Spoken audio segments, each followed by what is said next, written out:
This episode is brought to you by Vuori Clothing, spelled V-U-O-R-I, Vuori. I've been wearing Vuori at least one item per day for the last few months, and you can use it for everything. It's performance apparel, but it can be used for working out. It can be used for going out to dinner, at least in my case. I feel very comfortable with it. Super comfortable, super stylish, and I just want to read something that one of my employees said. She is an athlete. She is quite technical, although she would never say that. I asked her if she had ever used or heard of Vuori, and this was her response. I do love their stuff. Been using them for about a year. I think I found them at REI. First for my partner, t-shirts that are super soft but somehow last as he's hard on stuff. And then I got into the super soft cotton yoga pants and jogger sweatpants. I live in them, and they too have lasted. They're stylish enough I can wear them out and about. The material is just super soft and durable. I just got their Clementine running shorts for summer and love them. The brand seems pretty popular, constantly sold out. In closing, and I'm abbreviating here, but in closing, with the exception of when I need technical outdoor gear, they're the only brand I've bought in the last year or so for yoga, running, loungewear that lasts and that I think look good also. I like the discreet logo. So that gives you some idea. That was not intended for the sponsor read. That was just her response via text. Vuori, again spelled V-U-O-R-I, is designed for maximum comfort and versatility. You can wear it running. You can wear their stuff training, doing yoga, lounging, weekend errands, or in my case, again, going out to dinner. It really doesn't matter what you're doing. Their clothing is so comfortable and looks so good, and it's non-offensive that you don't have a huge brand logo in your face. You'll just want to be in them all the time. And my girlfriend and I have been wearing them for the last few months. They're men's core short, K-O-R-E. The most comfortable lined athletic short is your one short for every sport. I've been using it for kettlebell swings, for runs, you name it. The Banks short, this is their go to land to sea short, is the ultimate in versatility. It's made from recycled plastic bottles. And what I'm wearing right now, which if I had to pick one to recommend to folks out there, or at least to men out there, is the Ponto Performance Pant. And you'll find these at the link I'm going to give you guys. You can check out what I'm talking about, but I'm wearing them right now. They're thin performance sweatpants, but that doesn't do them justice. So you got to check it out. P-O-N-T-O, Ponto Performance Pant. For you ladies, the women's performance jogger is the softest jogger you'll ever own. Vuori isn't just an investment in your clothing, it's an investment in your happiness. And for you, my dear listeners, they're offering 20% off your first purchase. So get yourself some of the most comfortable and versatile clothing on the planet. It's super popular. A lot of my friends I've now noticed are wearing this, and so am I. VuoriClothing.com/Tim. That's VUORI clothing.com/Tim. Not only will you receive 20% off your first purchase, but you'll also enjoy free shipping on any U.S. orders over $75 and free returns. So check it out. VuoriClothing.com/Tim. That's VUORI clothing.com/Tim, and discover the versatility of Vuori Clothing. This episode is brought to you by Athletic Greens. I get asked all the time what I would take if I could only take one supplement. I've been asked this for years. The answer is invariably AG1 by Athletic Greens. I view it as all-in-one nutritional insurance, so you can cover your bases. If you're traveling, if you're just busy, if you're not sure if your meals are where they should be, it covers your bases. I've recommended it since the 4-Hour Body, which was, eons ago, 2010, and I did not get paid to do so. With approximately 75 vitamins, minerals, and whole food sourced ingredients, you'll be hard-pressed to find a more nutrient-dense formula on the market. It has a multivitamin, multi-mineral greens complex, probiotics and prebiotics for gut health, an immunity formula, digestive enzymes, and adaptogens. You get the idea. It is very, very comprehensive. And I do my best, of course, to focus on nutrient-dense, proper meals, but sometimes you're busy, sometimes you're traveling, sometimes you just want to make sure that you're getting what you need. AG1 makes it easy to get a lot of nutrition when whole foods aren't readily available.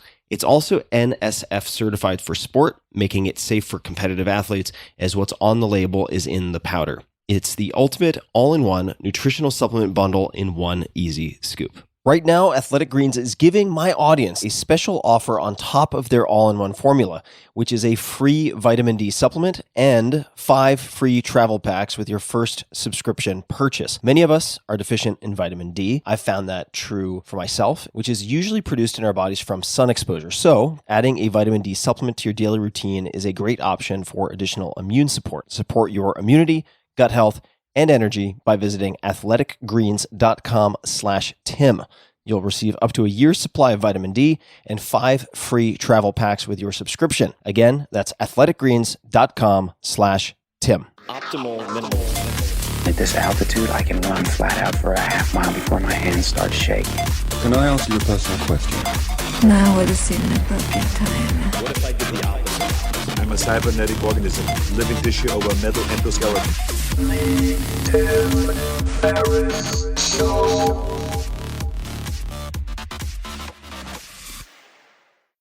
Hello, boys and girls, ladies and germs. This is Tim Ferriss. Welcome to another episode of The Tim Ferriss Show, where it is my job to deconstruct world-class performers, to tease out the routines, habits, etc. that you can apply to your own lives.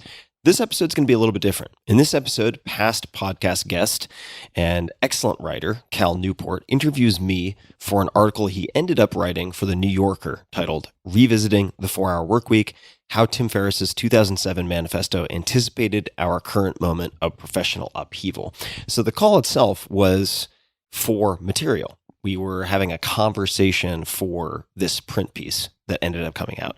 And I really enjoyed the conversation and thought you might as well. So who is Cal? Cal Newport. You can find him at calnewport.com, calnewport.com, is an associate professor of computer science at Georgetown University, who previously earned his PhD from MIT. His scholarship focuses on the theory of distributed systems, while his general audience writing explores intersections of culture and technology.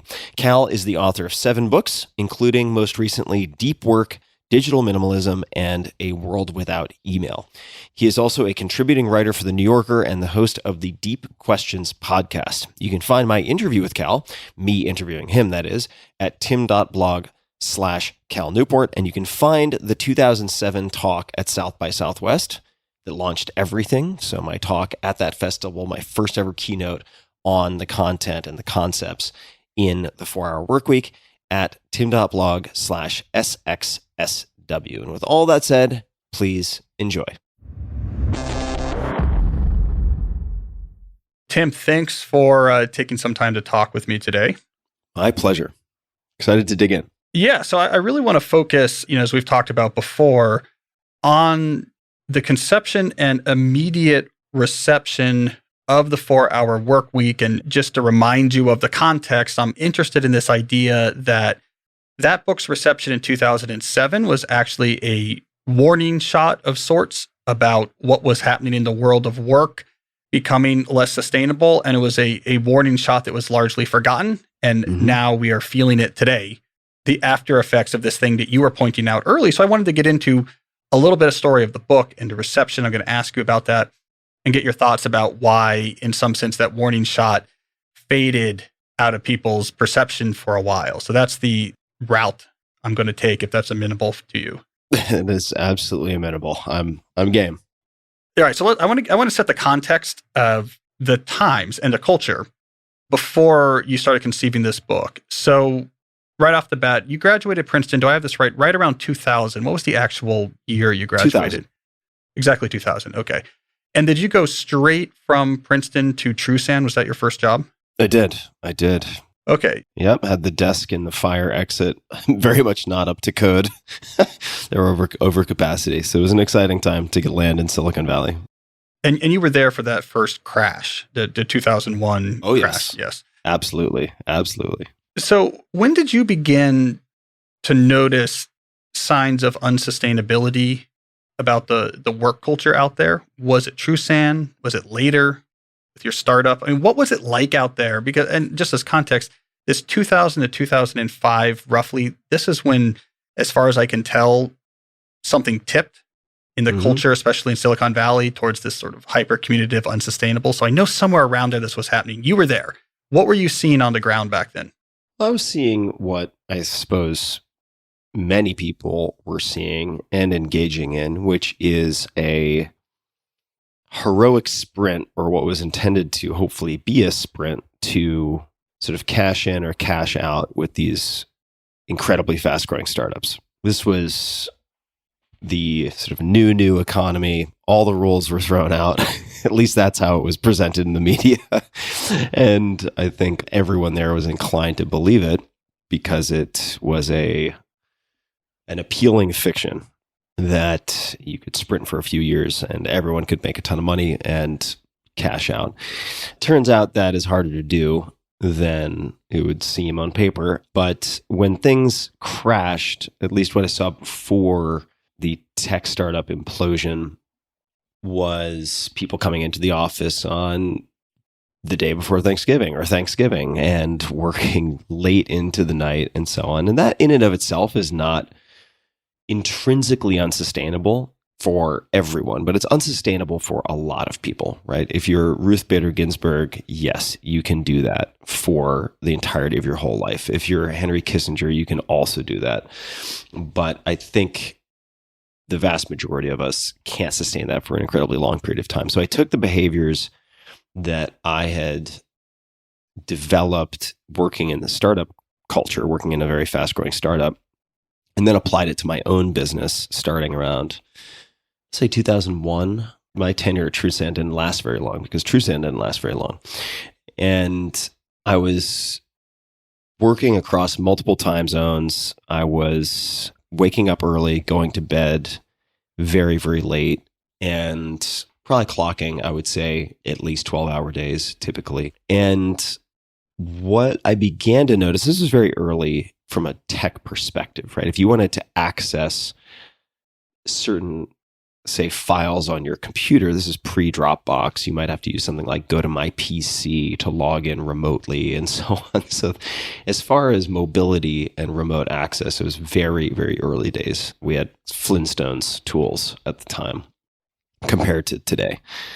But the breaking point for me was about 2004, and I was dating a wonderful girl who I thought was probably going to end up my wife, and she broke up with me and gave me not exactly a plaque, but do you know those trifold photo holders that you get at a Target or something like that? They're sort of wire brushed and so on. Yep. And so she had created a collage of sorts. It showed me, photograph of my head cut out and pasted onto this paper body in a business suit with a briefcase with stuff flying out, and it said business hours end at 5 p.m. And so she basically said, keep this for your health, put this on your desk. And at the end of that relationship, what I realized was that outside of the pre-startup crash euphoria and the quick flips and so on, if I telescoped out, and if I'm not really getting to your answer, tell me, but this is sort of a microcosm of the macrocosm, if that makes sense. If I telescoped out a year, 5 years, 10 years, and looked at the behaviors, they were not sustainable. And the problems that were small were going to get bigger. The little physical issues that I had from sitting in front of a computer for those types of stretches were just going to compound, so on and so forth. And so that is when I decided to either completely rethink and remake the business or shut it down. And that led to a commitment to, back when you could buy a one-way ticket overseas without too much trouble, I bought a one-way ticket to the UK, where I stayed with a college friend, crashed on a couch, and I committed to spend 4 weeks there to figure things out. And ultimately, even with the rudimentary tools at the time, was able to really automate and outsource an incredible amount at the time, using things like Elance and, again, remote access tools like Go to My PC, where you would still have to go to an internet cafe, mind you. I think it was Easy Internet or Easy Cafe, which was the internet cafe equivalent or cousin of EasyJet, if that rings any bells. And I just continued traveling because I had sort of removed the need to be physically in one location. And that led me to travel around the world for around a year. And over that period of time was guessed, and I'll stop in a minute because I'm not sure if I'm going in the right direction, but over that time and for actually many years prior, from 2000, what was the date? I want to say it was 2003 to 2013. I guest lectured at Princeton twice a year in high-tech entrepreneurship class. And I was the bootstrap example. They had a lot of venture-backed entrepreneurs who would come speak to the class, and I was the bootstrapping example. And I began to sort of codify the rules that I had borrowed or refined for myself in this huge experiment. And that much later turned into the 4-hour work week. Just by the way, as an aside, where was there's not a business school at Princeton. So where were they hiding this high-tech entrepreneurship class? I'm assuming it was probably phenomenally popular. It was very popular and relatively new, all things considered. It was in 2 departments. It was ELE 491. So it was in electrical engineering. And even though it was decidedly non-technical, it was within electrical engineering, and also I believe it was called, it may have changed in name, ORF, Operations Research Finance, like financial engineering and operations engineering. Yep. So I believe it straddled both of those departments. And so you had undergrads and graduate students in that class, and it was phenomenally popular. The professor, Ed Zschau, Zschau, is an incredible human, incredible teacher, incredible character. He's worth looking up. I don't know how much you want me to get into right now, but he was a former competitive figure skater, had been a congressman, had taken a couple of companies public, was one of the first computer science teachers at Stanford, had then taught at Harvard Business School. Of course, chronologically, all these things are out of order. And he was tremendously inspiring and also encouraging. And so he helped connect me ultimately with the people who led to the job at TrueSound. And Ed was who taught you the Pareto principle? Do I have that right? It's a good question. I'm not sure if Ed taught me Pareto's principle. The Pareto principle could also have come from a lot of reading. I mean, I've always been a voracious reader, so it could have come from any number of books. Someone you cited, in your 2007 speech. Maybe it was a different Ed. Was there an Ed Lau? Is there a different? I'm trying, or a Ted? If I had mentioned an Ed, it probably would be Ed Zschau. So yeah. I'm perfectly happy to attribute it to Ed. we'll give him the credit. Rewinding just a little bit though. So I like this idea that you have this, the new thing culture in Silicon Valley, late 90s, early 2000s. Everyone wants the Jim Clark Hyperion yacht, Yep, like this is where I'm going to end exactly. up, right? And so, you go and you go to your startup, you're like, this is how I'm going to push now because that's what you do. Now, in your case, you mentioned somewhere, I think maybe in the 4-hour work week, which I reread last weekend. Oh, thanks for that. You mentioned cryptically, well, it's great. I love the book. And I still remember my first listening of it after our common friend Ramit Sethi called me. It was like, my friend Tim has this book. You got to read it today. And I listened to it on Audible or whatever it was back then. Ray Porter, good narrator. Yeah, Ray Porter's great. Yeah. He does a lot of thrillers now too. Yeah, he's prolific. You mentioned the book that you had made a fatal flaw with your company that meant that you weren't going to, this wasn't something you were going to sell in 3 years and buy the yacht. A little bit of a side. I'm just curious. What was the fatal flaw that made the company something that wasn't going to be quickly sold? Well, I think that if you start with the end in mind, perhaps I'd started with the wrong end. And by that, I mean my relationships and contracts and so on would not necessarily transfer over to new leadership. So a lot of the business was dependent on me. Ultimately, I created the business because I understood that I had a very large margin of safety with the actual profit margin. And it was also an area I understood really well. But the flaw was not, I mean, there was more than one flaw is the short answer. But there's a good book actually that people can read, which gives them pretty much the gist in the title, and that is Built to Sell.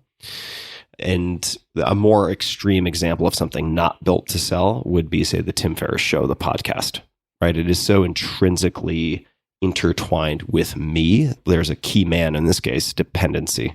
There's a bunch of that built into the business, and that made it more difficult. The other piece that made it difficult, in a sense, which can be a very elegant solution for, I hesitate to call it a lifestyle business, because some of these so-called lifestyle businesses are really just cash flow healthy businesses that are privately held, right? I think they get maybe an unfair knock.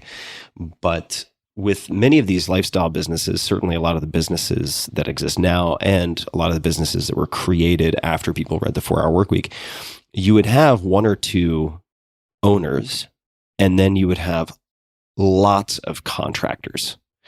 And if you haven't assembled a management team that would effectively transfer as an acqui-hire, even if the price were larger, to another company, there are all sorts of complexities involved. So that's a bit of a meandering answer, but there are a bunch of weaknesses because I created it first and foremost, having never sold a company, having never invested in startups, having never even really considered how one would build a company to sell.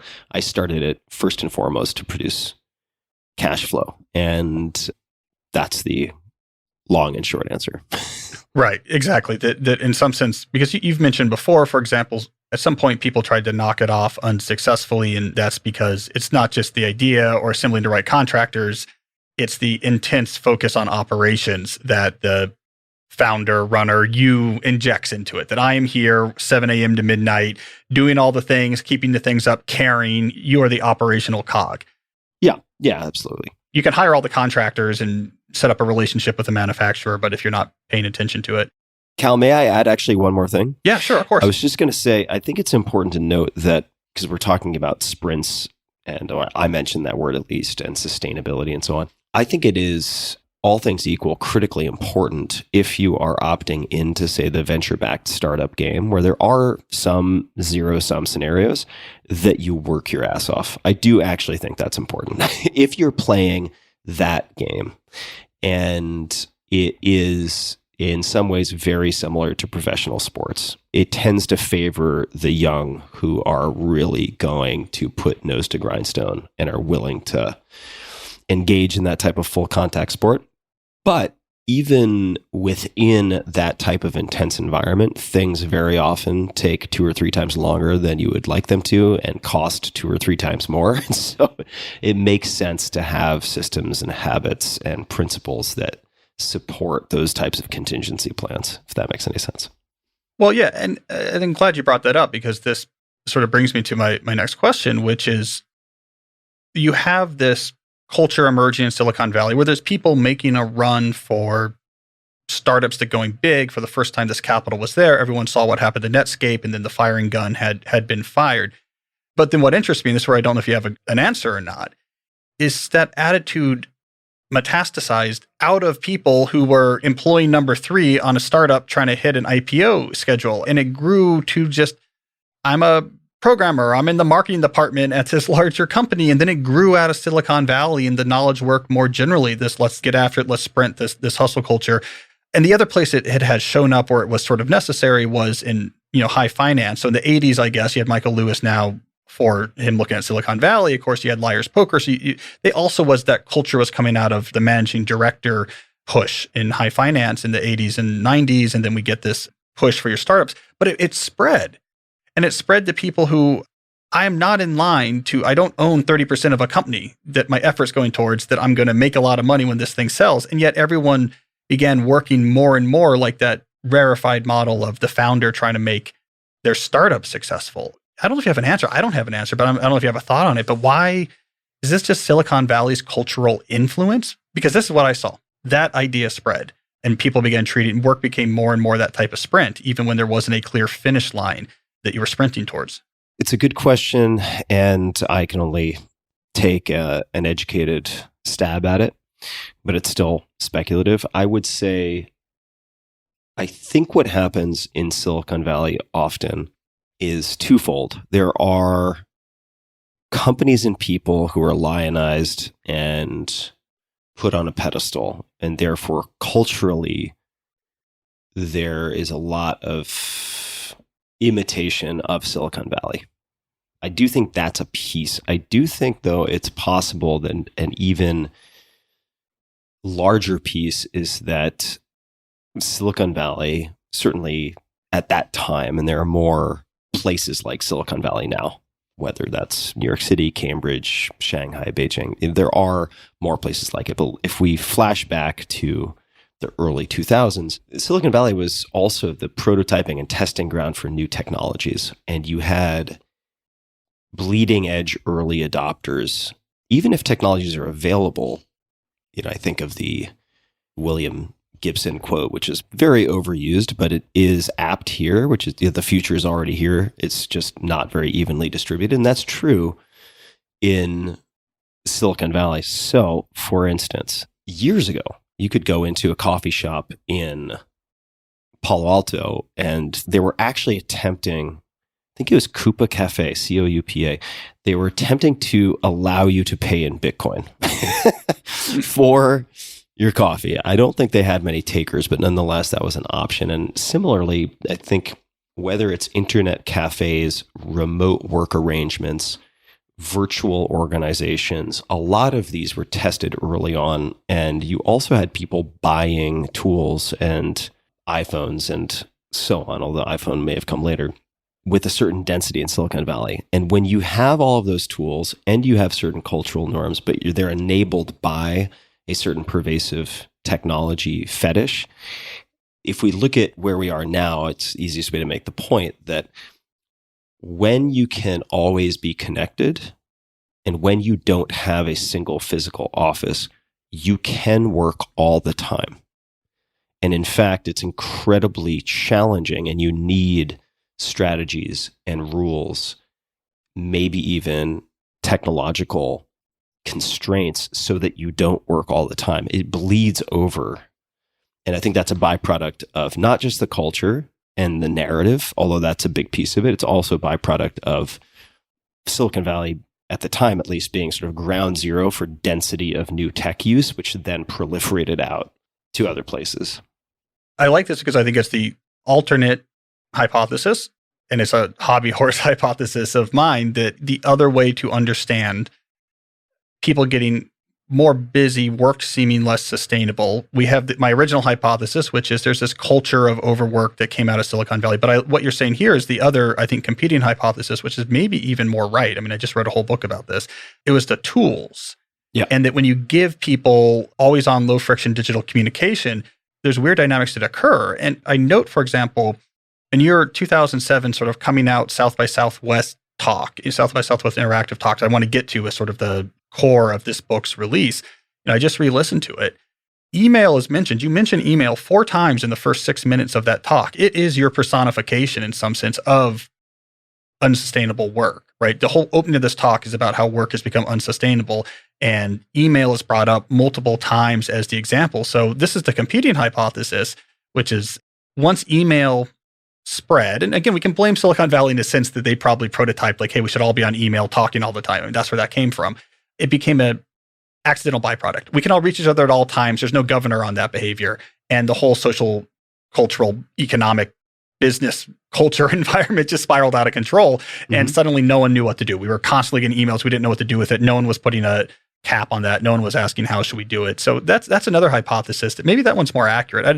Because you mentioned email so much when you were talking about this book in the time, mm-hmm. I'm taking it that that's an important piece of part of what was making work less sustainable back then.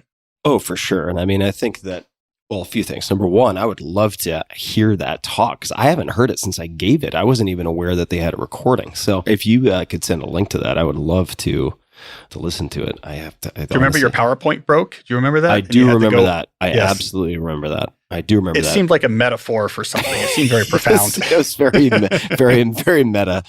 So let me just, as a backdrop, say, I think Silicon Valley in its best versions shows us the bright, optimistic, enabled, better future that we can have. You get glimpses of things that might only be seen on Main Street 5, 10, 15, 20 years later. So in that sense, it is a glimpse of things to come. Conversely, it's also the canary in the coal mine for new maladies, for new neuroses, for new afflictions that are related to new technologies and developments and cultural changes also, if they're associated with technology. So the email at the time was the email addiction and assorted issues was the easiest to point to.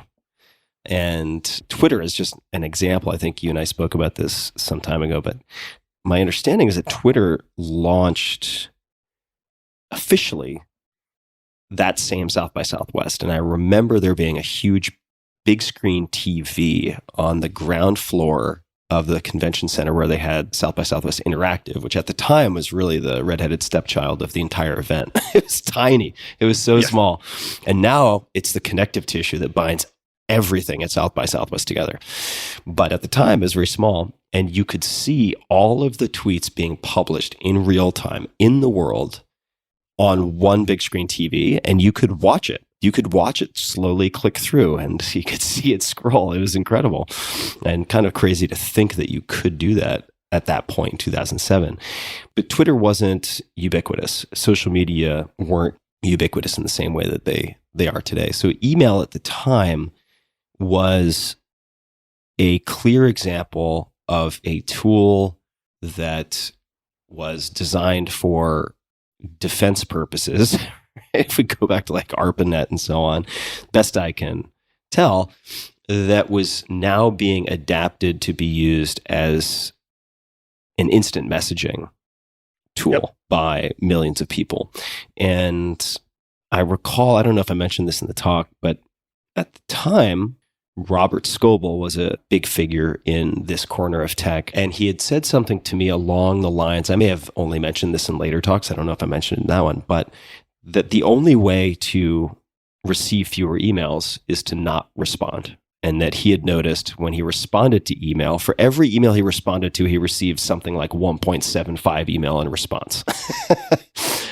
And that is the very definition of insurmountable, right?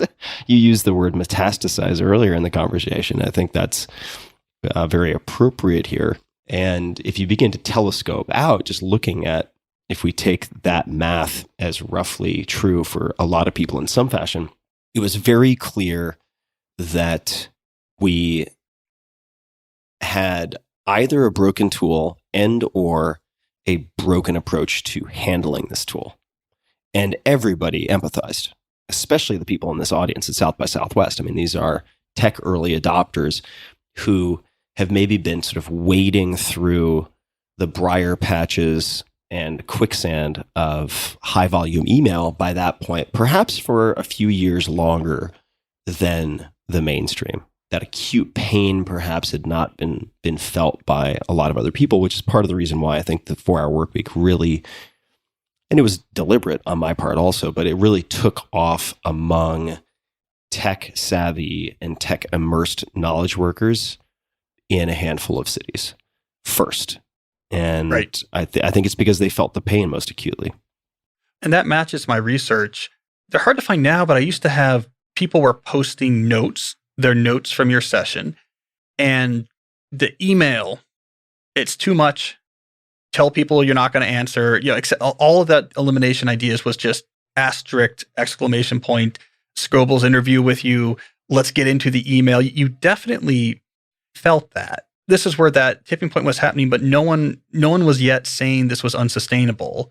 My whole theory on this is that when I went back and did all the research on email spread, it spreads in the early 90s because we needed more cost-effective asynchronous communication. It was replacing fax machines and voicemail, and it's cheaper, and it did it well, and it's good for that. And then we got what you said, which was, well, let's just use this as the main medium through which all collaboration happens. Hyperactive hive mind to back and forth conversation, that doesn't scale. That fried our brains, and tech got there first.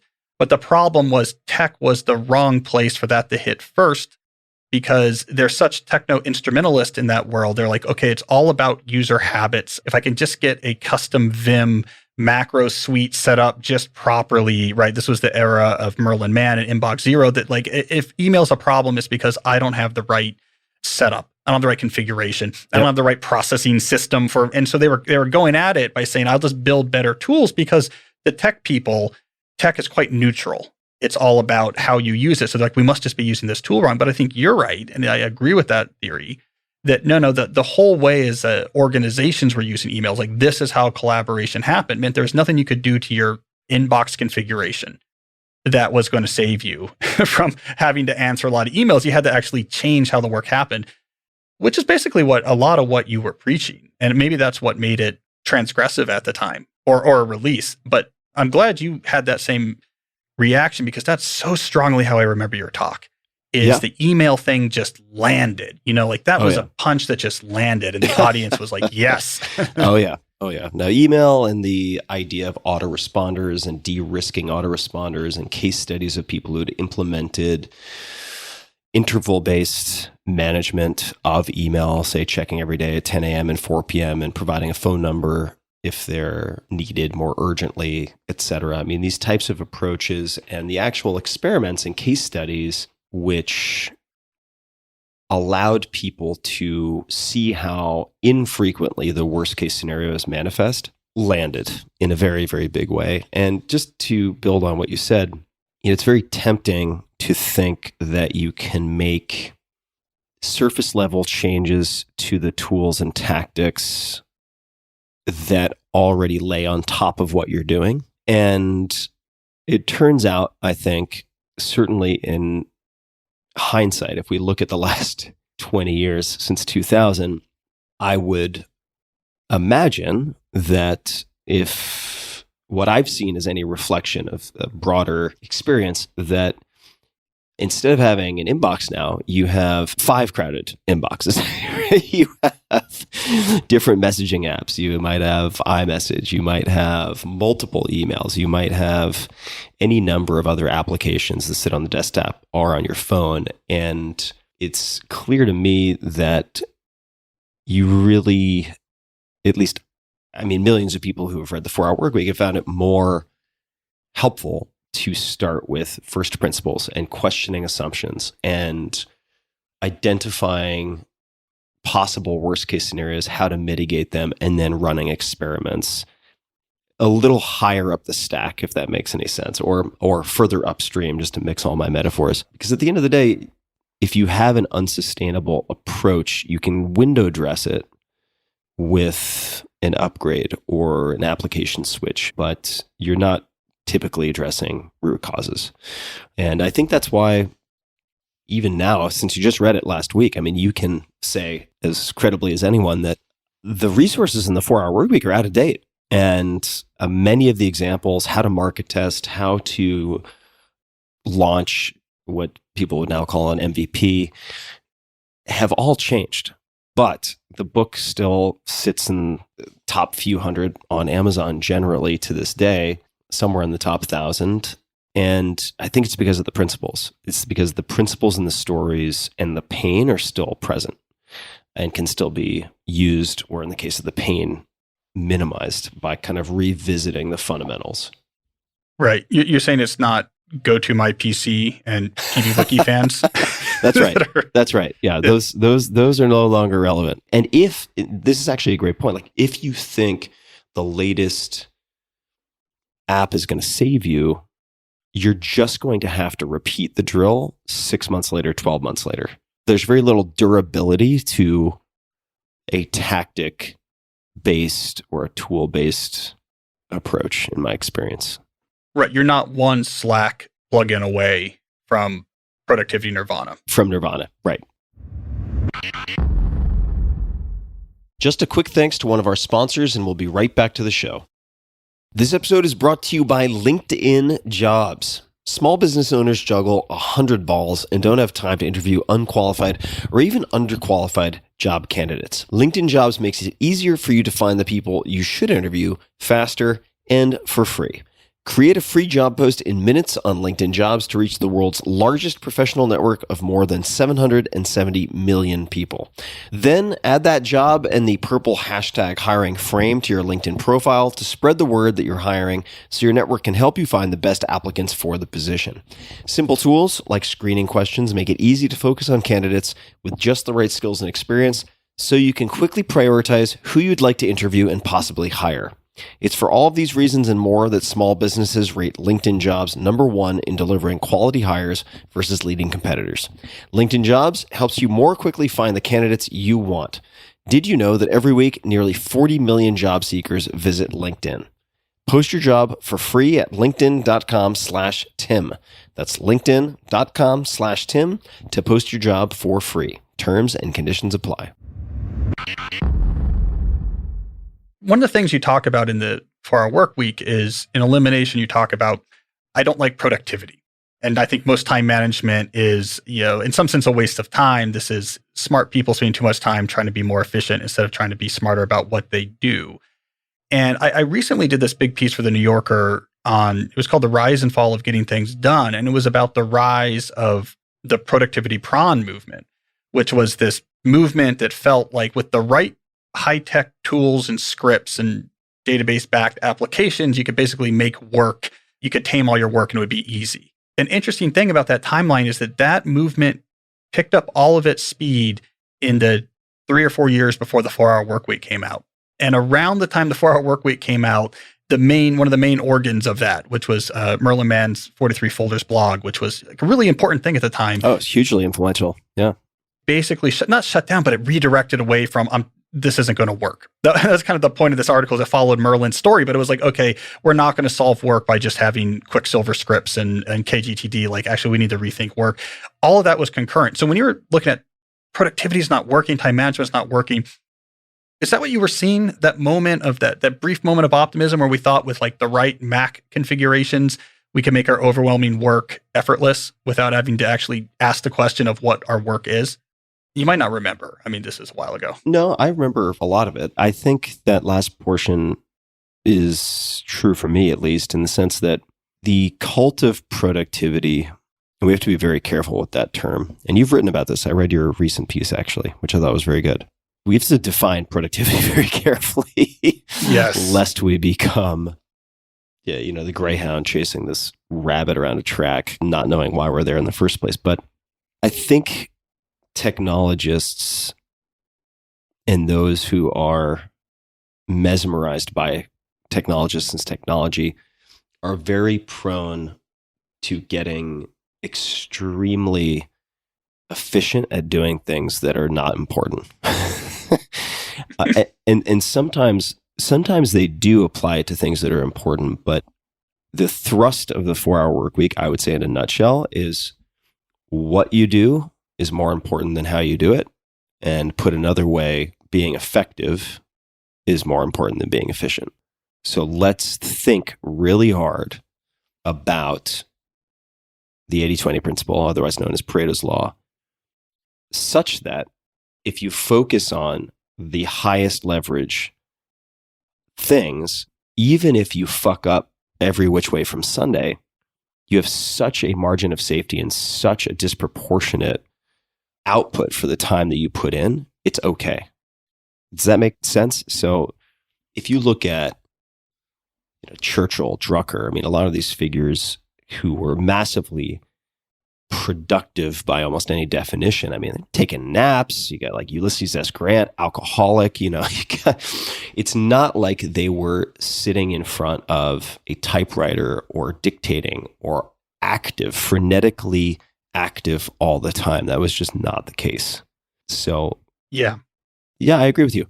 And I think anyone who has attempted to kind of address the malaise of overwork by adding more tools and tricks and scripts realizes pretty quickly that the water is always going to fill faster than you can bail it out with that type of approach, at least in my experience. Yeah.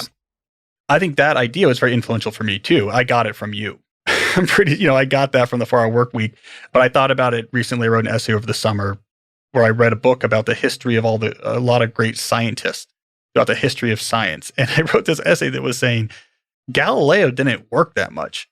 And yet we see him as being incredibly productive, but he was rarely busy. That's a 4-hour work week idea.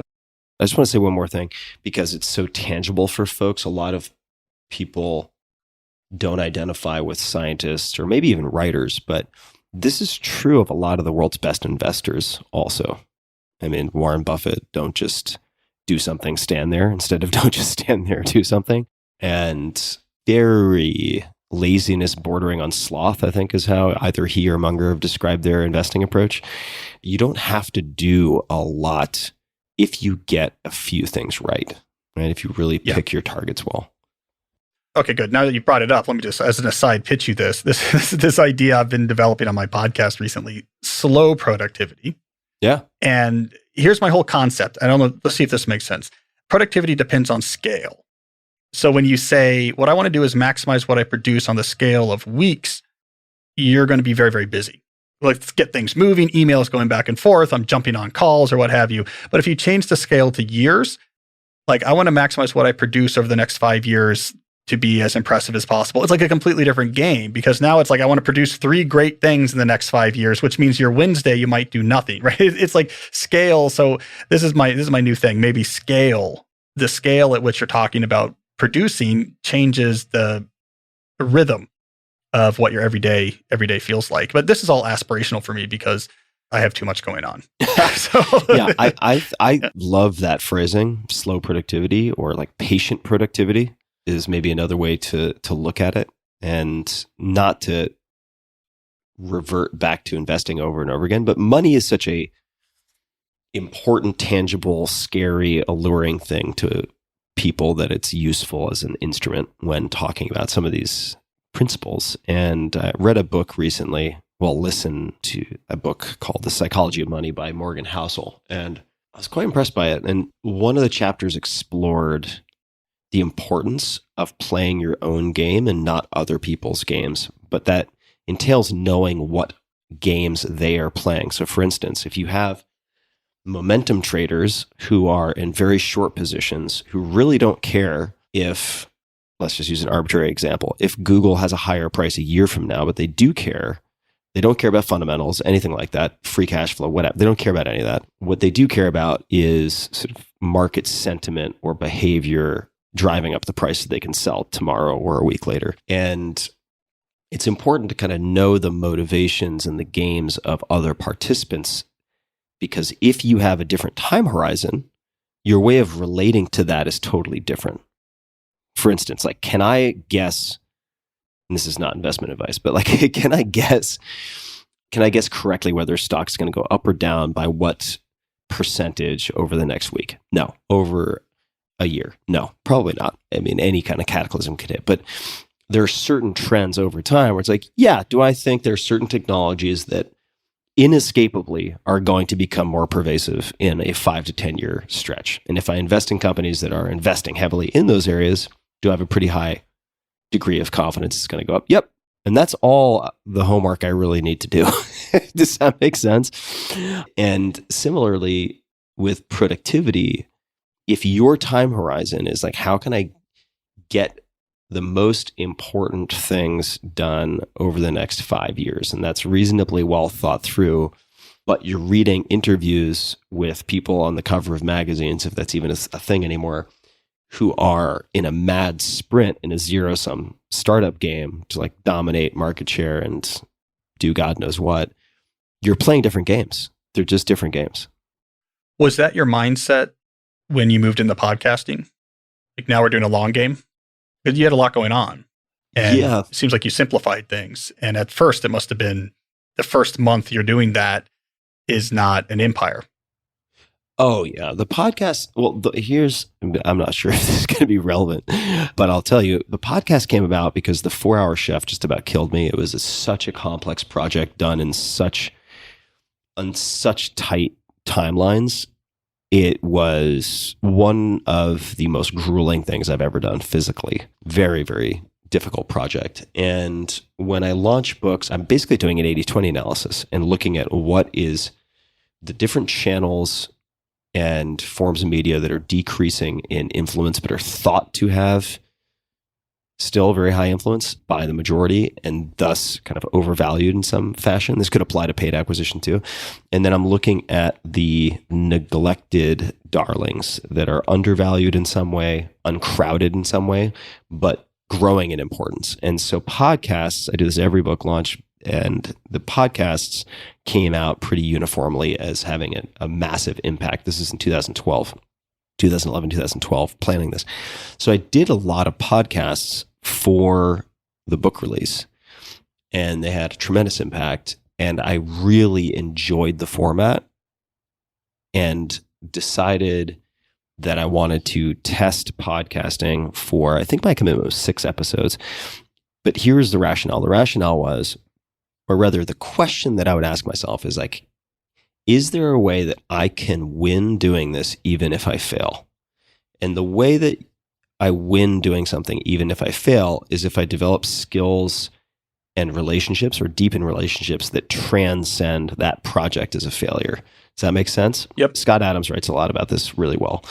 And in the case of the podcast, I thought to myself, well, I'm going to take a break from books. No matter what, given the type of books I write, I do interviews. I ask questions. I would like to get better at asking questions and navigating those conversations. I'm going to have these types of conversations anyway, also.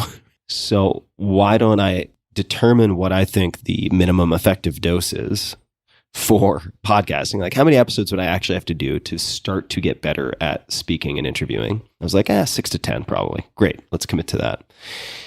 And then I was off to the races, and it's become a lot more since, but that's how it started.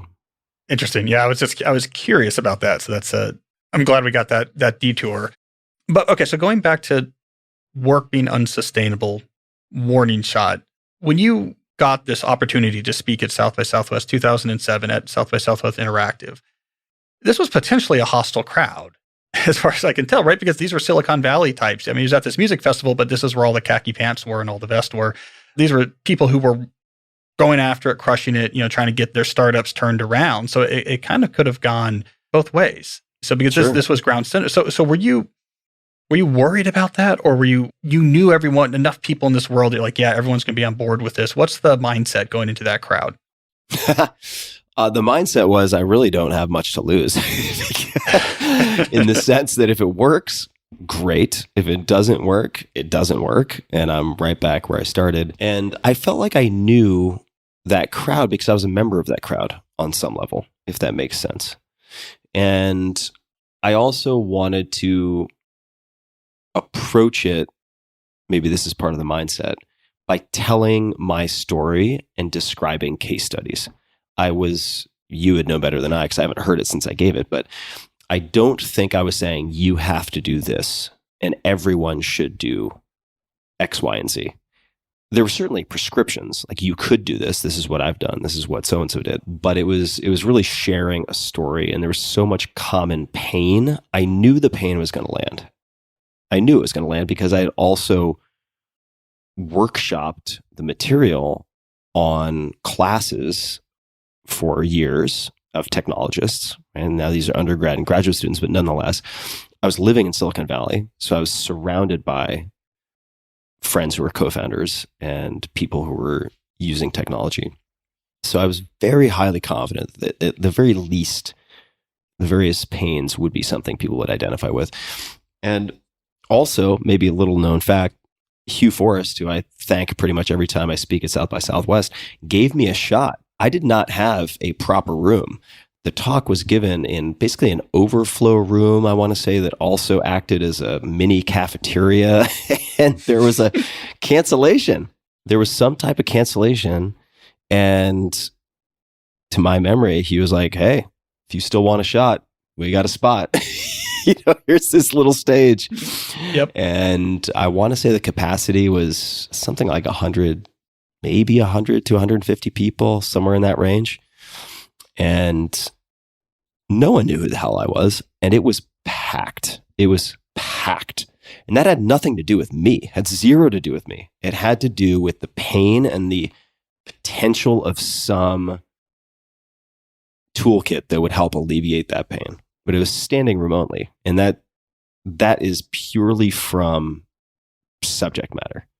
The structure of the talk was 6 minutes, 7 minutes, pain. Like, let's get into the pain, and then relief in, we can radically rethink what work is. And now we'll talk through like different ways you might do that. One of the things I picked up re-listening to it recently too is the other thing that seemed to land in there was the examples you gave about it's okay to do things that might make someone else's life temporarily less convenient. For some reason that really landed. Like, put an autoresponder and say, I'm not going to respond to you right away, or fire a client. those two things really seem to land. Do you think that gets at the pain in a pretty clear way? Like, or the frustration? I definitely came away with that because when I heard those two things, I remember those things landing when I first heard your talk, and they landed, whatever this is now, 14, 15 years later. It's okay to basically tell some people, you have to be inconvenienced here. So there must have been something going on where like everyone could just grab you in your time, and there was a helplessness, and that frustration was palpable when those examples I think those examples really got to it. For sure. And it's also, the sort of interpretation is in the eye of the beholder here, but one way to look at it would be, it's okay if you inconvenience other people. The other way to look at it is not just okay, but it's imperative that you prioritize your self-care. And if you don't, you're not going to be a player in this game very long. And if you don't establish boundaries and ask for what you want, indicate what you don't want, the world will be happy to program all that for you. And chances are it's not going to turn out very well. So you can sort of develop what I would consider a positive assertiveness, or you can build resentment and accrue fatigue until you break. And it's not only those two options, but I think it's perhaps useful to think of the two in opposition. And that definitely landed for folks. And the tools are important, right? I don't want to say that the tools aren't important, but ultimately it's asking better questions, it's testing assumptions, and it's really reorienting yourself with different philosophies and a different psychology. Because if you don't believe it's okay for anyone to wait an hour or two or three, or even a day or two or three for a response in some instances, it doesn't matter what tool you use. It just doesn't. And impatience will just swell to fill the void if you allow it, on behalf of everyone who is being trained to be impatient. What was the private reception, if you remember? So now you've given the talk, standing room only, you're socializing, the parties, et cetera, that makes up South by Southwest. Do you remember, what were people talking to you about, crowing to you about, excited about? I would say that the vast majority, it's been a while, right? So to my memory, the vast majority of the conversations began with a confession of some type. People came up to talk about their pain or their situation or the unrealistic expectations that are made of them and how they feel like they have digital handcuffs of one type or another. I mean, it almost always started with some type of confession and commiserating, right? Because I'd been there and done that. So I wasn't an outsider in that sense. I was a fellow patient, if that makes sense. If that makes sense. And yeah, people were also excited and nervous to test things. So they were looking for reassurance that these were experiments worth doing with limited downside, which is always how I painted it. I said, I would ask questions, and you've heard this again. I haven't heard the talk since I gave it, but what is the absolute worst case scenario if you put up an autoresponder? Are you going to be fired sight unseen because you created an autoresponder? Okay, then you determine what you think the worst case scenario is. How could you mitigate the risk of that downside? Maybe you talk to your boss in advance. Maybe you test it only for half a day on Fridays when your boss leaves at 3 p.m. and you can get to see how coworkers respond to it. And then how would you sort of reverse the damage if the worst case scenario comes through? Well, you take the autoresponder down. What is the residual damage of that, really? And if the damage is containable, if it's finite, and you look at the potential upside of what it could mean to you if it works, that is a gamble worth taking, right? It's just an asymmetric bet. And so I really tried to frame it that way. I was like, look, I'm not saying that anyone should commit to doing these things forever, right? Because a lot of the concerns and the pushback would be like, well, what if this and what if that? And what if all these scenarios?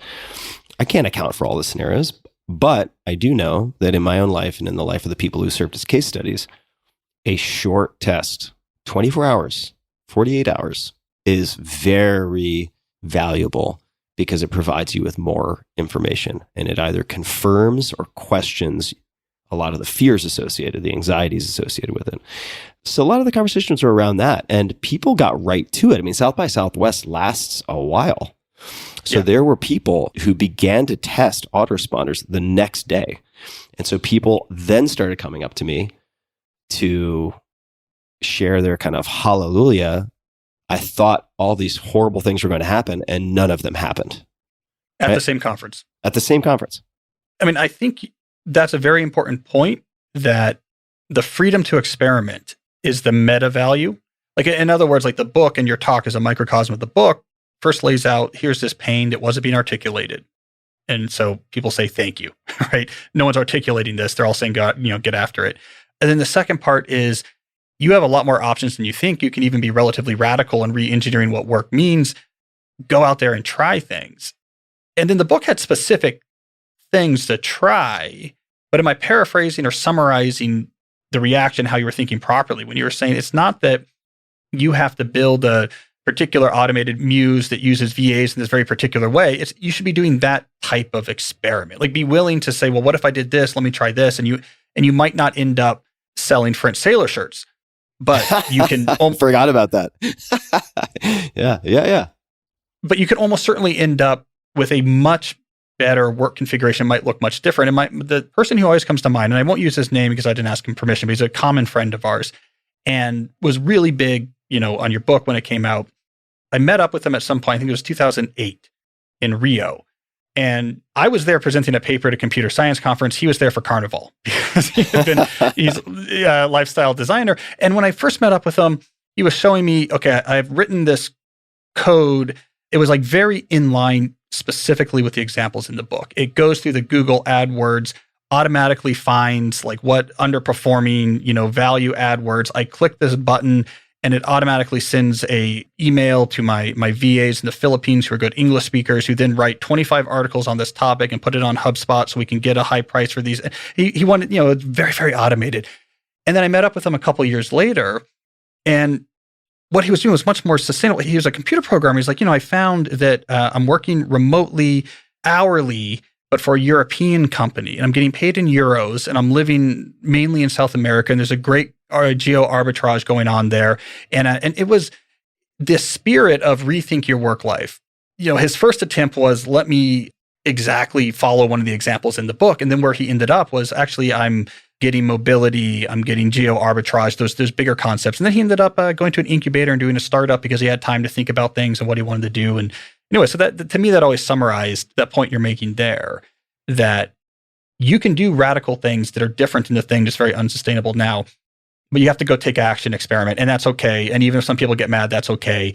But there's a wide variety. And especially as time changes and tech changes, and like, let's say today, people are not incredibly nervous about asking for a remote work arrangement. But when that book came out, that was incredibly avant-garde. So the times have changed. Yeah. But that general principle approaches, that applies. Even 2 years ago, a lot of people would still relate to remote work very differently than they do today, both as employers and employees. And I want to take, if it's okay with you, just take a step back for a second, because the point you made about timescale and how you think about, say, productivity leads me to want to also just mention, at the very least, that the 4-hour work week started with some overarching kind of macro principles. And the definition section, right? There's the definition, elimination, automation, liberation, all that. The definition section, the purpose of that was to uncover perhaps unexamined assumptions, like these invisible scripts that are running a lot of our decisions and long-term planning, and to question them and then to offer alternatives. So, for instance, taking a very close look at what I called in the book the deferred life plan, right? The deferred life plan, which is this sort of slave, save, retire. I will redeem my decades of work for this sort of utopian vision of leisure in my older years. And that will work for me and be great, has sort of dozens of unexamined assumptions inside of it. And then offering alternatives like mini retirements and sort of distributing retirement throughout life, since long life is not guaranteed. And there are all sorts of other issues with assuming you'll have enough for retirement with no income, et cetera. There are others that I'm just going to mention because they may be interesting to take a closer look at. One would also be, and this is very relevant now, that, well, two things. One is that there's absolute and then relative income. So determining how much you make per hour is actually quite important, in the sense that it's easy to say so-and-so makes $200,000 a year, so-and-so makes $75,000 a year, another person makes $500,000 a year. Therefore, the last example is the most successful, and no doubt they have the greatest sort of lifestyle output for what they make. But the lifestyle or life value of each unit, each dollar, is really dependent on other factors and to what degree you control them. The where, with whom, how, etc., determines a lot of that, and which is part of the reason that geo-arbitrage or geo-arb was another thing that was, I don't know if it was put on the map, but it was definitely kind of thrust into the zeitgeist by readers of this book. The idea that you can geo-arbitrage, which you can do in a single country or even a single state, right? It doesn't have to be scattering different income and expenses around the world. It could be, you've gone through COVID, you lived in Manhattan, you decided this makes no sense. To escape the city, you went to New Jersey or Long Island or Connecticut or who knows where, right? Upstate New York. You realize you prefer that quality of life and that you can get, 4 times the sort of value for money in certain locations, even just within a radius of a few hours. I just think the definition section is super, super important. We don't have to dwell on it, but I just wanted to mention some of these overarching approaches to deconstructing assumptions that underlie a lot of our decision making. Let's pull on that thread, in particular the thread about today. This message was 15 years ago, work is unsustainable. Be willing to consider radical changes to what work is and what role it plays in your life. There's the mystery of why that warning shot was somewhat ignored in the semi-immediate aftermath, which I'll get back to in a second. But we fast forward to today, especially COVID, post-pandemic. As someone who's writing about these topics right now, this is exactly what's on everyone's mind. This book and what you're talking about, everyone is going through, not everyone, but there's a very large fraction of, let's say, remote capable knowledge workers who had severe disruption in what their day-to-day life was like due to the pandemic, who are going through the thinking.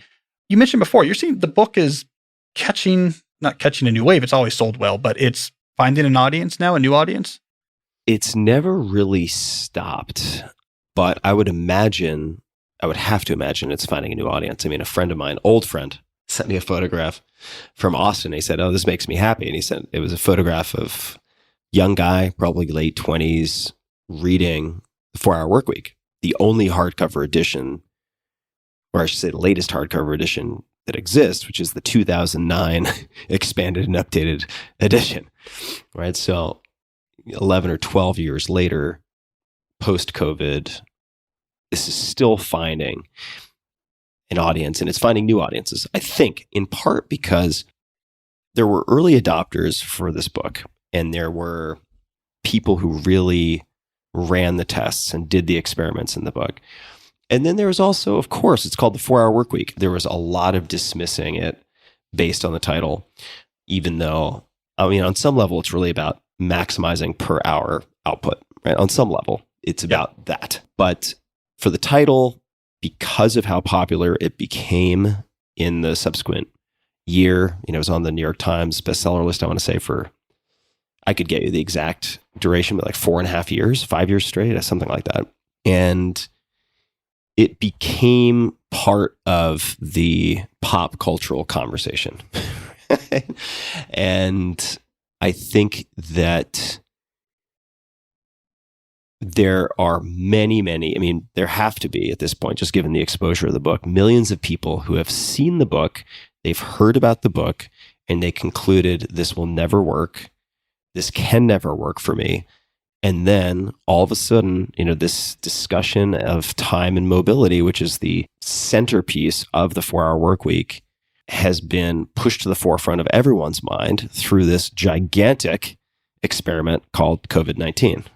Right? Yeah. And all of a sudden, people who thought they wanted to be in an office, people who thought they wanted to work in a certain way, after having experienced alternatives, are saying, wait a second, I actually don't want to go back to the office.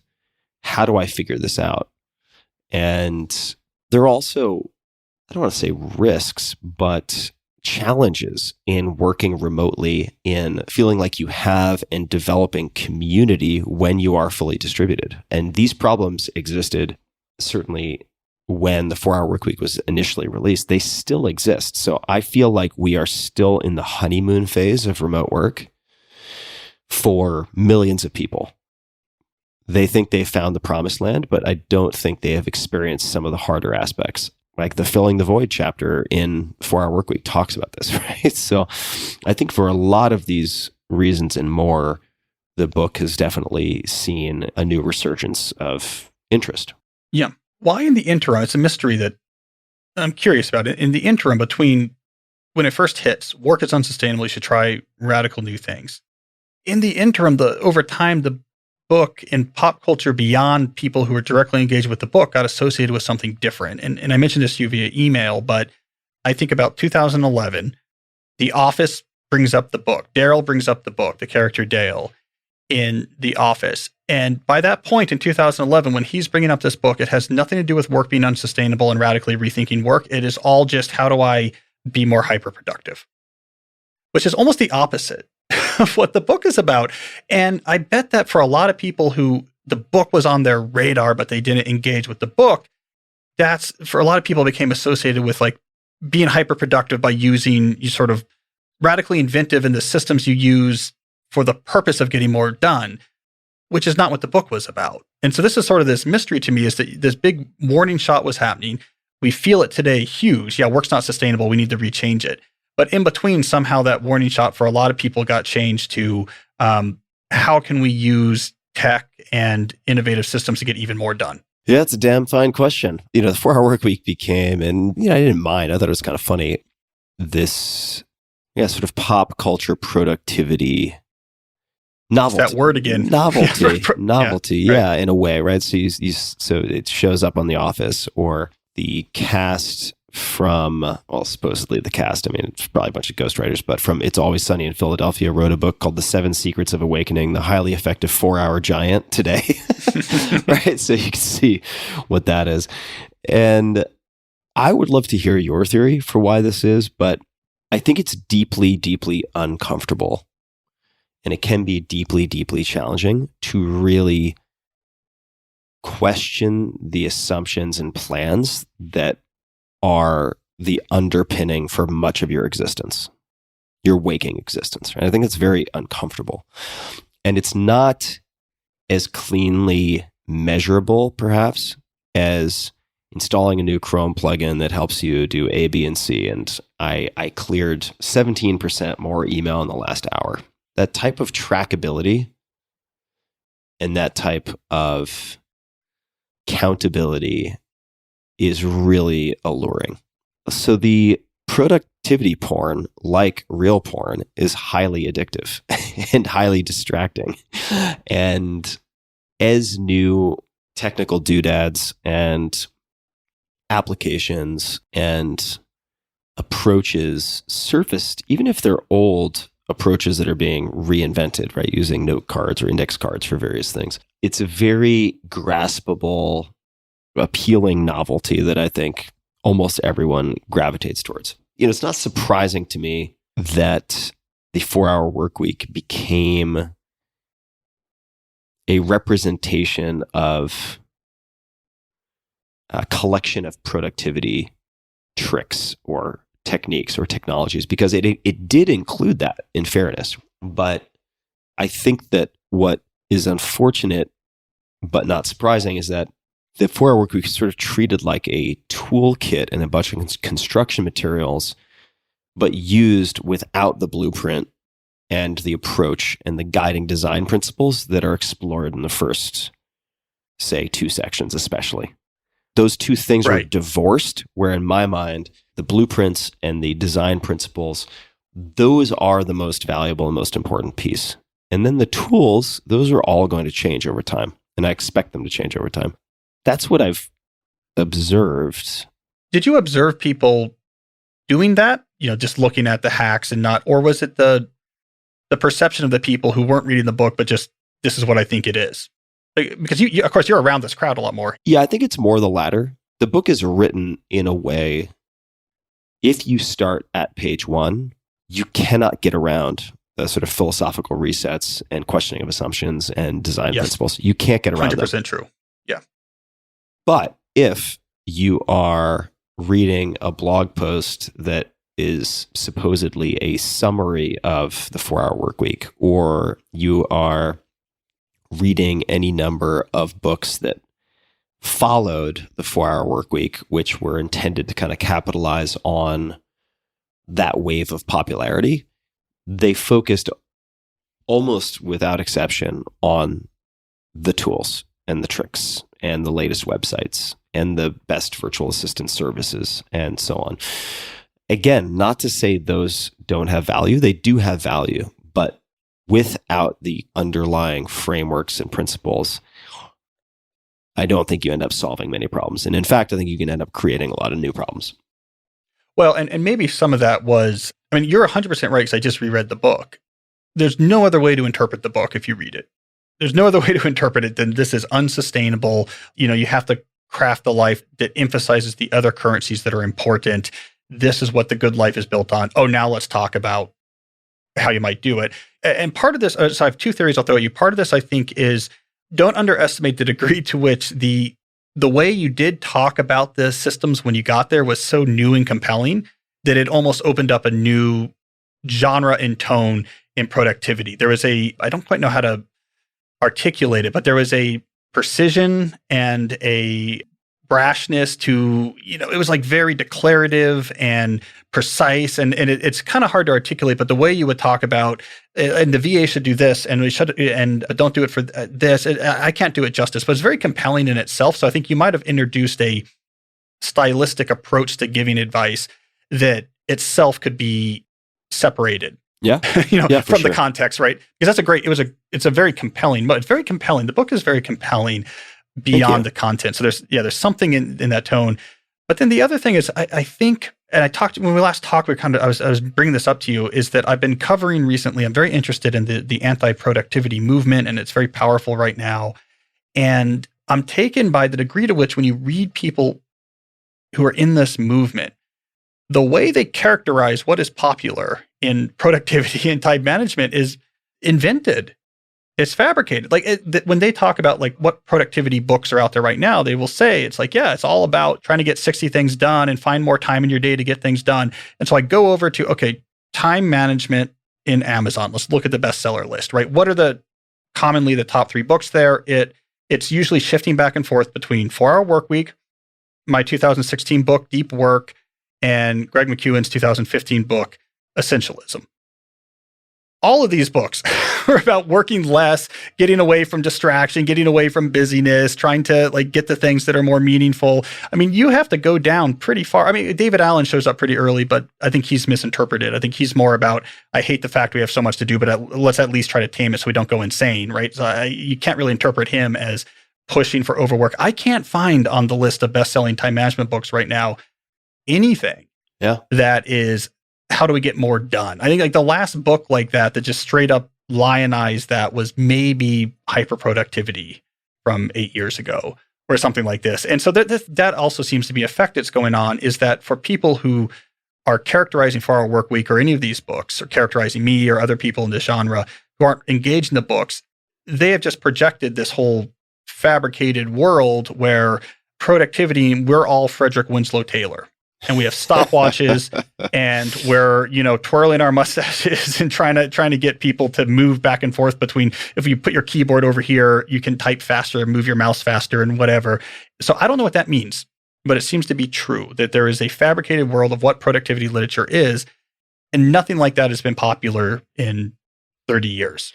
Yeah, I think the narrative, this is true for a lot of things. There's a delay in the narrative. How we think about ourselves, how we perceive the world around us, what we think is popular is informed by our realities, but there's kind of a lag time and a durability to narratives, if that makes any sense. So if you grew up with like hyperinflation, you have a certain story around that. Like you're going to continue to have that story even beyond hyperinflation for a period of time. Might even affect your behavior for the rest of your life. Who knows? And I think that for a lot of people who are commenting on what they would consider productivity books or time management books, they have all the biases that you would expect, right? They have primacy, recency, they've got any number of other things at play. I think for many people who sort of grew up in the, say, mid to late, but not grew up, professionally came up in the mid to late 2000s, or actually it's not even that long. It would be like the first like 2000 to 2010, maybe. Things seem to be pretty saturated with that kind of advice, not necessarily in the form of books, but certainly online. There was a lot of productivity porn. And, I was a beneficiary of that, so I can't slam it too hard on some level. But I think that type of highly prescriptive hyper-productivity instructional material has kind of lost its luster for most people, I would say. So optimistically then, and so I know we're running short on time, so I'll give my optimistic take and you can see if you share my optimism. Here's the optimistic storyline then of 4-Hour Workweek and today is 2007. This book comes out. The way we're working is becoming unsustainable. Be willing to consider radical alternatives. It was aimed at for the tech crowd that was ahead of the trend on unsustainability. It landed very powerfully. The people who encountered it said, yeah, this is absolutely right.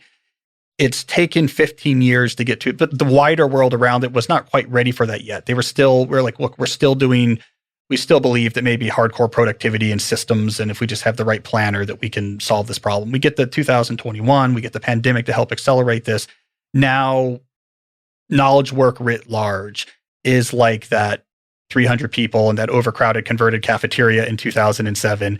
They now recognize things are unsustainable. They're now really open to the idea of maybe radically new things are available. That your book was a warning shot.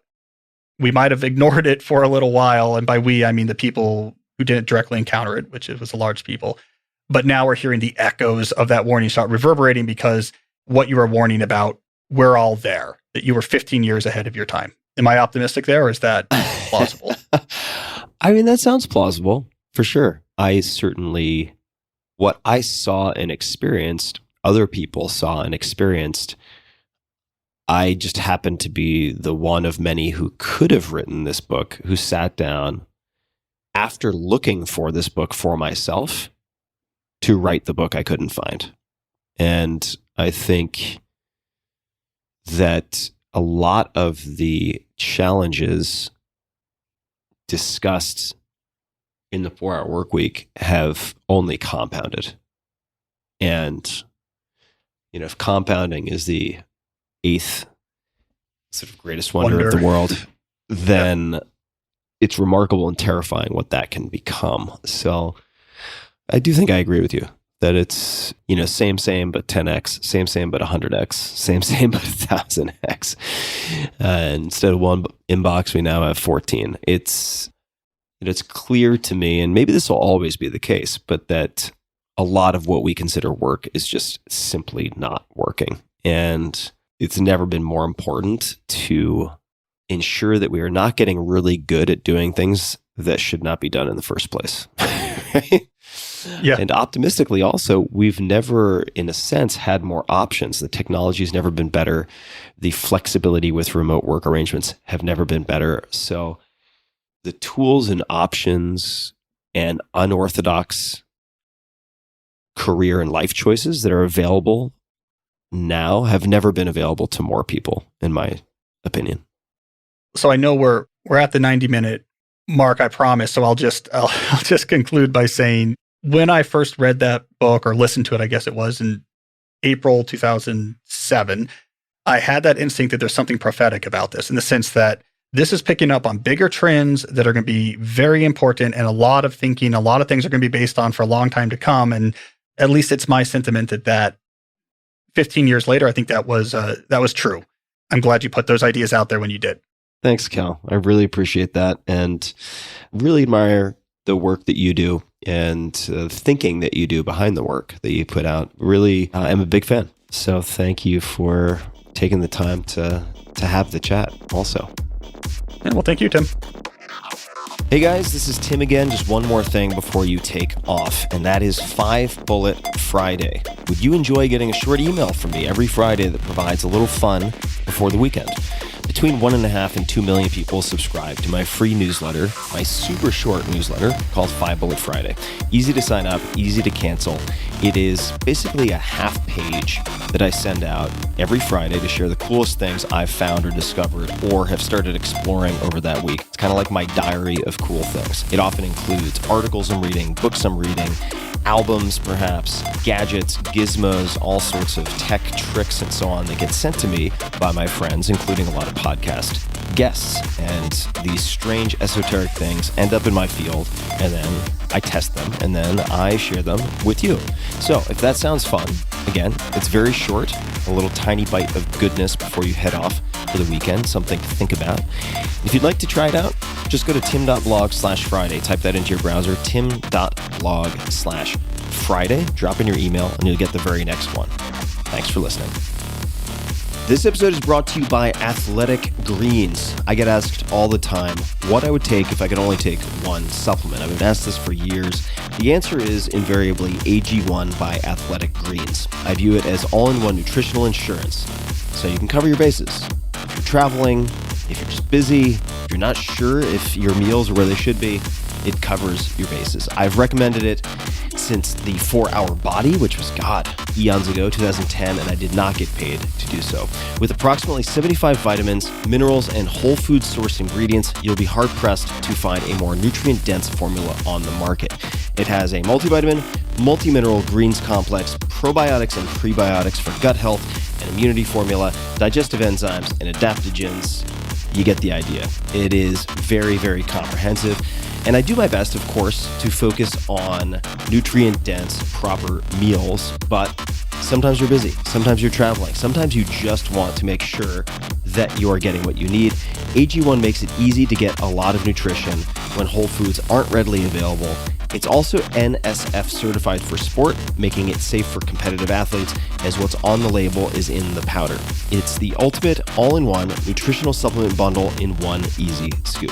Right now, Athletic Greens is giving my audience a special offer on top of their all-in-one formula, which is a free vitamin D supplement and 5 free travel packs with your first subscription purchase. Many of us are deficient in vitamin D. I found that true for myself, which is usually produced in our bodies from sun exposure. So, adding a vitamin D supplement to your daily routine is a great option for additional immune support. Support your immunity, gut health, and energy by visiting athleticgreens.com/Tim.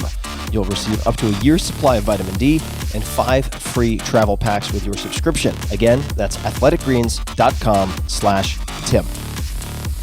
This episode is brought to you by Vuori Clothing, spelled V-U-O-R-I, Vuori. I've been wearing Vuori at least one item per day for the last few months, and you can use it for everything. It's performance apparel, but it can be used for working out. It can be used for going out to dinner, at least in my case. I feel very comfortable with it. Super comfortable, super stylish, and I just want to read something that one of my employees said. She is an athlete. She is quite technical, although she would never say that. I asked her if she had ever used or heard of Vuori, and this was her response. I do love their stuff. Been using them for about a year. I think I found them at REI. First for my partner, t-shirts that are super soft but somehow last as he's hard on stuff. And then I got into the super soft cotton yoga pants and jogger sweatpants. I live in them, and they too have lasted. They're stylish enough I can wear them out and about. The material is just super soft and durable. I just got their Clementine running shorts for summer and love them. The brand seems pretty popular, constantly sold out. In closing, and I'm abbreviating here, but in closing, with the exception of when I need technical outdoor gear, they're the only brand I've bought in the last year or so for yoga, running, loungewear that lasts and that I think look good also. I like the discreet logo. So that gives you some idea. That was not intended for the sponsor read. That was just her response via text. Vuori, again spelled V-U-O-R-I, is designed for maximum comfort and versatility. You can wear it running. You can wear their stuff training, doing yoga, lounging, weekend errands, or in my case, again, going out to dinner. It really doesn't matter what you're doing. Their clothing is so comfortable and looks so good, and it's non-offensive. You don't have a huge brand logo in your face. You'll just want to be in them all the time. And my girlfriend and I have been wearing them for the last few months. They're men's core short, K-O-R-E. The most comfortable lined athletic short is your one short for every sport. I've been using it for kettlebell swings, for runs, you name it. The Banks short, this is their go-to-land to sea short, is the ultimate in versatility. It's made from recycled plastic bottles. And what I'm wearing right now, which I had to pick one to recommend to folks out there, or at least to men out there, is the Ponto Performance Pant. And you'll find these at the link I'm going to give you guys. You can check out what I'm talking about. But I'm wearing them right now. They're thin performance sweatpants, but that doesn't do them justice. So you got to check it out. P-O-N-T-O, Ponto Performance Pant. For you ladies, the women's performance jogger is the softest jogger you'll ever own. Vuori isn't just an investment in your clothing, it's an investment in your happiness. And for you, my dear listeners, they're offering 20% off your first purchase. So get yourself some of the most comfortable and versatile clothing on the planet.